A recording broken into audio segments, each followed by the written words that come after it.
The year is 1938. The setting, the Munich crisis. Winston Churchill issued his immortal condemnation. You were given the choice between war and dishonor. You chose dishonor, and you will have war.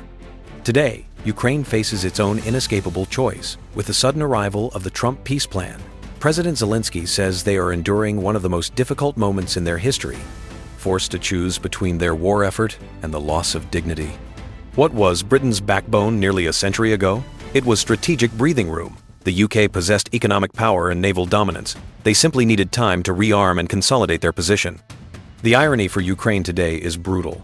They bravely chose war to defend their dignity, yet now they are being pushed by their most critical ally, the United States, to accept the humiliation of territorial surrender and military limits. This 28-point framework is nothing less than a gift to Putin. It demands two fatal concessions from Kyiv. First, recognizing Crimea and the Donbass as de facto Russian territory.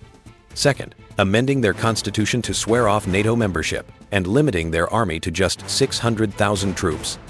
Worse, it forces Ukraine to withdraw from strategic strongholds they still control, effectively tearing down their own defensive Great Wall and leaving Russia a clear path for future offenses. This is not a peace deal. It is strategic self-mutilation. On the front lines, Ukrainian commanders speak to the media with raw grief.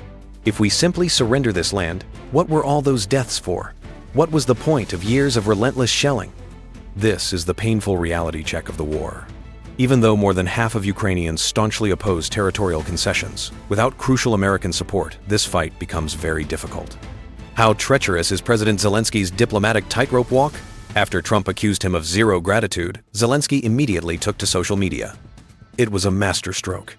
He thanked America, personally thanked Trump, and stressed that it was the assistance that, starting with the javelins, has been saving Ukrainian lives.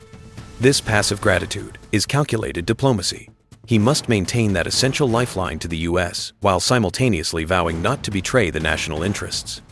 Just last weekend, Ukrainian, U.S., and European officials met urgently in Geneva to try and amend this controversial plan that has stunned allies across the globe. Ukraine chose war and demonstrated dignity, yet the final outcome may still force them to accept dishonor.